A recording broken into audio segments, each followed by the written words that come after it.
So we have Murri in pronouns of she, her in Indiana. Thank you so much for calling in. You wanted to talk to Dave.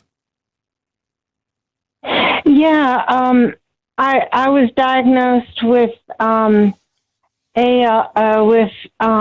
Parkinson's in January of this year, and at first I was really down about it, and then listening to you, Dave, and how you're dealing with your situation made it so that I could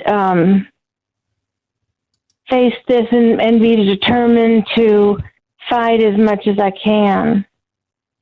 Oh, thank you, Murri. I'm sorry that you got that diagnosis. But I'm glad that anything I'm saying has a positive effect on you or anyone else like that, because it really is important how we deal with this, how we confront these things. So how are you feeling? How is your attitude about it now? What are your thoughts? Well, there's a boxing class that the hospital is giving, and I'm in a part of that, and it's big movements to help slow it down.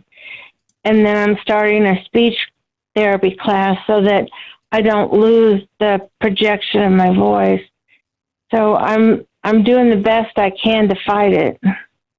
Oh, good for you. That's awesome. That's awesome. Well, I'm also sorry to hear about the diagnosis as well, but I'm glad that, Dave's words have helped you out. I can imagine myself. I mean, you can't truly imagine it, but I can try to imagine myself in a similar situation. And I know that everybody's going to handle these sorts of things differently. The way Dave's doing it and the way Murri is doing it may not be right for everybody. But generally speaking, I wonder if the two of you, as you're learning more about this, I mean, Murri has benefited from you, Dave, but what advice do you have for people who find themselves in a position where they've got essentially a clock just appears on their life out of the blue? What are the most important things to question and address? What do you think, Murri? You go first. I'm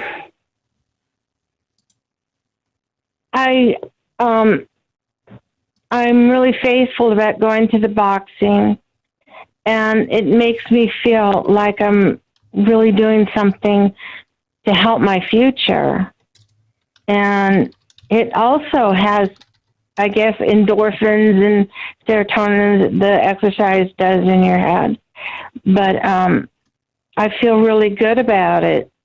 And I even exercise at home on the days that I don't have the class. But yeah, I'm going to live every moment I can. That's it right there. You're going to live every moment you can. You're going to do everything you can, not only to fight the disease, but to make the most of the life, the quality of life that you have. And that's what I know you've heard me talk about a lot, the living out loud, dying out loud. But I do know that there are people, when they get a terrible diagnosis like we've gotten, it can be very debilitating mentally. There are people who really sink into a depression and they kind of curl up into themselves and essentially in ALS wait to die, and get very bitter and angry and negative. And it's easy to do. It is, Murri. I know it is.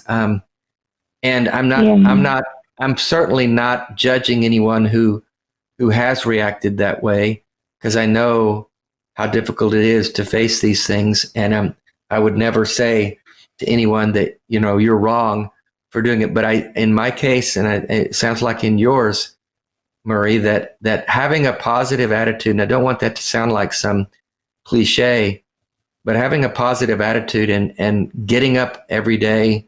The reason I do the dying out loud stuff is because it gets me up and going every day. It gives me something to focus on, something that drives me, that energizes me. I'm busier now probably than I've ever been in my life. And I've just got so many things going on. And so that's a positive.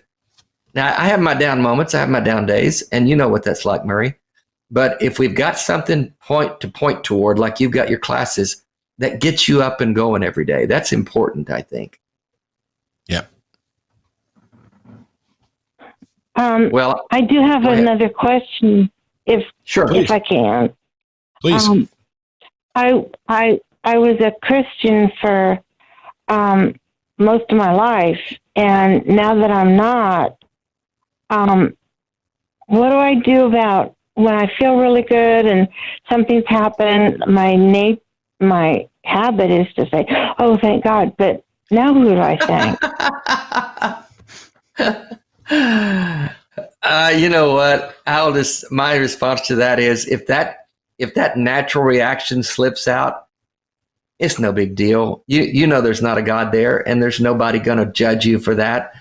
I mean, it's just an instinct, and if I feel really good and I'm excited about something, I may, I don't say hallelujah or anything like I used to, but I'll just say woo or something. Just let it out. Whatever you feel, let it out. It doesn't matter. Yeah, I try to remember to thank the people who are actually responsible for stuff. But I will say this is something I've enjoyed. I'm sure that on many occasions I've said thank God as an atheist.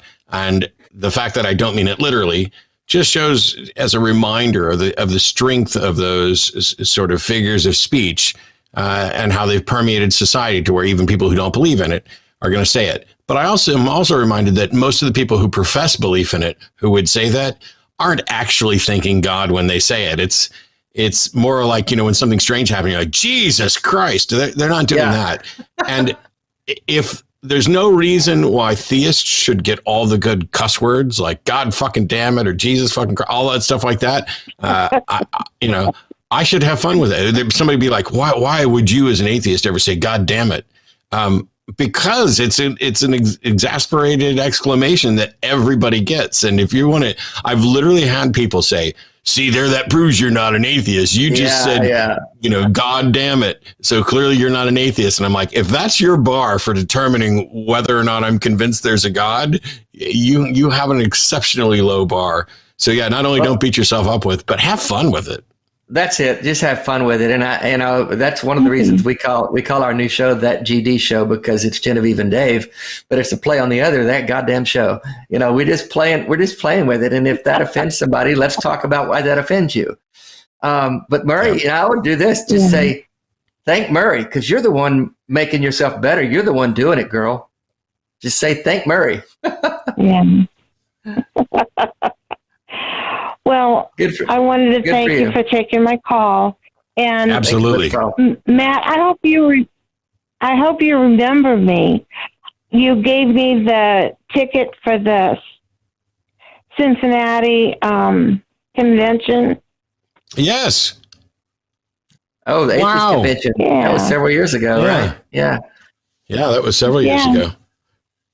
2018, yeah, but that was very, very kind. Well, you're very welcome, and thank you for touching base. Thanks. You should hang up on us now. Yeah, you guys are the best. Bye. Bye. It's so polite. I was waiting for somebody to just be rude and fuck you guys. Hang up. Nah, she's a sweetheart.